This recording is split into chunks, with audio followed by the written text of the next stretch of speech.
I wouldn't be surprised if the company changes its name to Swan someday. Their laughter echoed around me, but I simply clapped my hands and smiled. The room fell silent as Tristan spotted me in the crowd. His face paled instantly.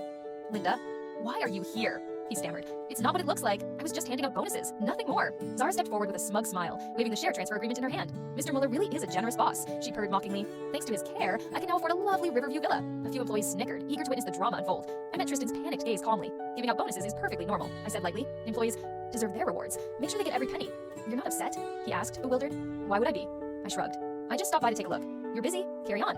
Relieved, he followed me outside, trying to explain himself. Linda, it's not what you think, he insisted. I was only rewarding the team. Please don't misunderstand. I almost laughed at the irony of it all. This was the same man who had sacrificed our 3 children to please Zara.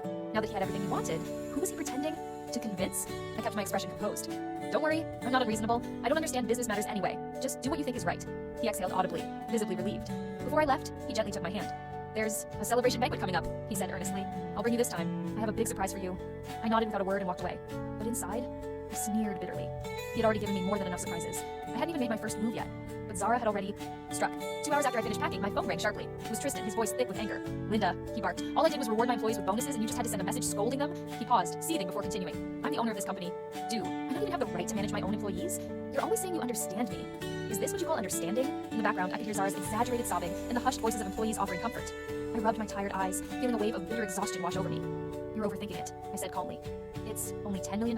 That's pocket change. I couldn't care less about it.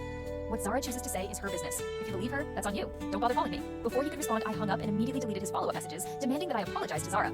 Later that evening, I heard the hum of his car outside. When I stepped out in casual, comfortable clothes, Tristan's face darkened. Immediately. Tonight is the company's celebration banquet, he scolded, eyed my outfit critically. And you're wearing this?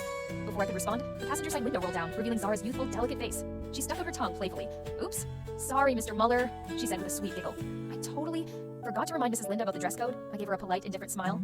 When you get older, I said lightly, it's hard to compete with a little girl when it comes to dressing up. I turned to Tristan, my tone sharp, yet calm. With a secretary as beautiful as yours, there's no need for me to bother keeping up appearances, right? His intended scolding caught in his throat, and he stayed silent. Since Zara made no move to switch seats, I opened the back door and settled in without hesitation. On the drive to the hotel, Zara prattled on endlessly, bragging about the lavish gifts she had received over the years, Riverview villas, extravagant jewelry, and more. Every word was a dagger wrapped in honey. I could see the discomfort etched on Tristan's face as he attempted to interject, probably hoping to smooth things over. But I effortlessly steered the conversation in different directions, making it impossible for him to say anything meaningful.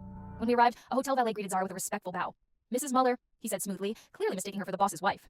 Before I could react, Tristan grabbed my arm and hurried me toward the corridor, his tone frantic. Don't overthink it, he pleaded. Zara is just a subordinate, nothing more. His voice softened. Today's our 5-year wedding anniversary. I didn't forget. I brought you here to celebrate and cheer you up. I studied the desperation flickering in his eyes and suddenly found myself laughing.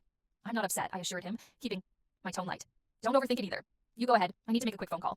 Relieved, he nodded and disappeared into the banquet hall. The moment he was gone,